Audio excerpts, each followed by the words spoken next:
Esta semana estuvimos como parte del trabajo de preproducción de Fooding, estuvimos con Ignacio Medina, el crítico culinario español de alma peruana, como él mismo dice, que probablemente más sabe sobre Perú y Latinoamérica en general.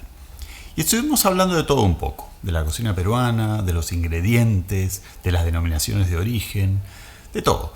Pero sobre todo estuvimos hablando acerca de cómo podemos generar un impacto desde la cocina y a través de la producción de ingredientes en el campo, en los productores, en esa gente que tiene el futuro de la alimentación en sus manos y que son el futuro del Perú.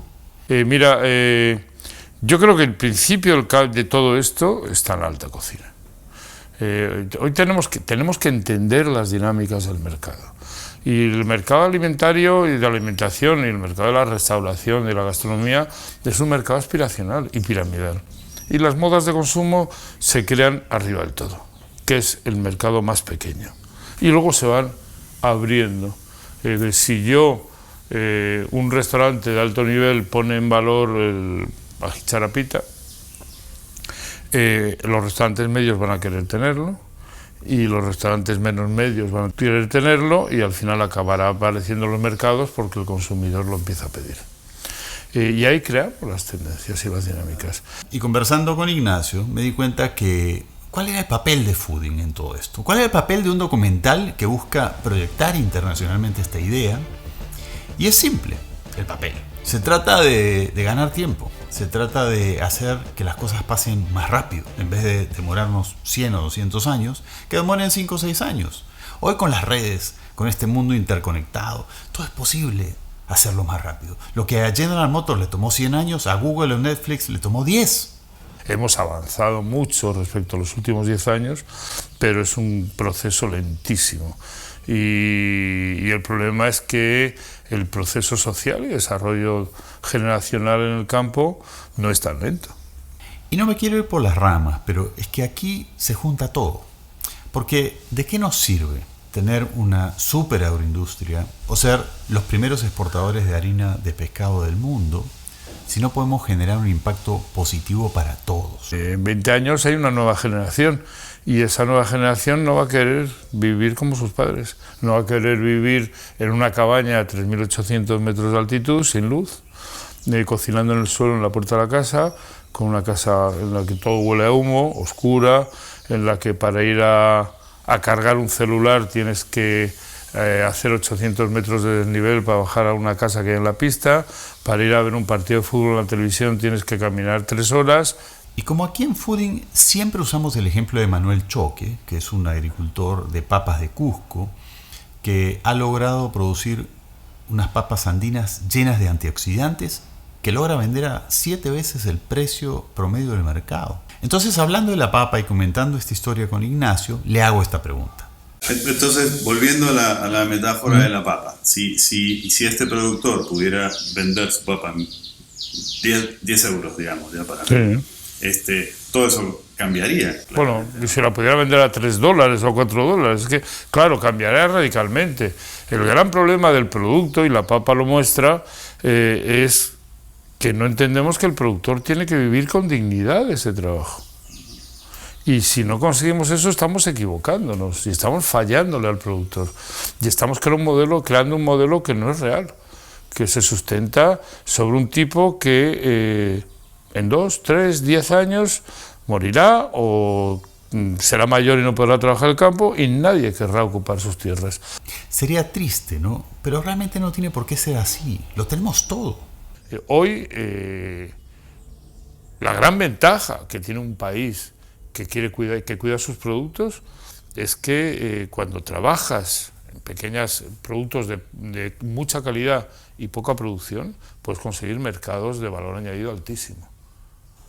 Porque hay un mercado dispuesto a pagar mucho más por un pollo criado en un campo corriendo y alimentando con maíz, está dispuesto a pagar mucho más por un pescado con un anzuelo y sacado del mar y vendido mañana o pasado mañana, y está dispuesto a pagar mucho más por una verdura cultivada en temporada con una variedad. Entonces, eso es lo que tenemos que mirar. Esto es como el turismo. ¿Qué quiero tener yo? Quiero tener una ciudad como Cuzco llena de mochileros y de señores que te agarran del brazo por la calle para contratarte un masaje, un tour, un no sé qué, venderte un collar, pedirte limosna, ofrecerte a una prima, tal? ¿O quiero tener un turismo que se deje $10.000 entre dos personas en la ciudad? Interesante la analogía del turismo, ¿no? Solo que discrepo un poco con Ignacio en una cosa, y es que creo que se puede tener ambos modelos, como de hecho los tenemos en turismo. Tal vez podríamos incrementar el turismo de $5.000 por cabeza, seguro, y a la vez podríamos mejorar el turismo masivo. Pero sabemos cómo funciona. El turismo de lujo es lo que hace atractivo el destino y hace que un montón de productos y servicios creados para el turismo masivo tengan salida también. Y esto, sorprendentemente, es lo que tenemos que buscar también en el mercado de la alimentación. Vean cómo finalmente cierra toda la idea. ¿Cuál es nuestra punta de lanza? La calidad. Y la calidad no son grandes producciones, son pequeñas producciones. Y esas pequeñas producciones van a tirar de las otras. Si yo quiero poner valor al productor, siempre voy a hablar de pequeñas producciones. Y luego estará los Benavides y todos estos que tendrán sus grandes plantaciones en Trujillo, en La Libertad, por ahí, y que cultivarán 20.000 hectáreas de pimiento del piquillo y que inundarán el mundo de latas de pimiento del piquillo. Genial. Pero hay un problema con nuestro pimiento del piquillo. Vas a un supermercado en Madrid y el de España vale 10 y el peruano vale 1. Y es el mismo problema que identificó Raimondi hace más de 100 años, que somos pobres, pero estamos sentados en un banco de oro. O sea que ni sabemos el valor de lo que tenemos.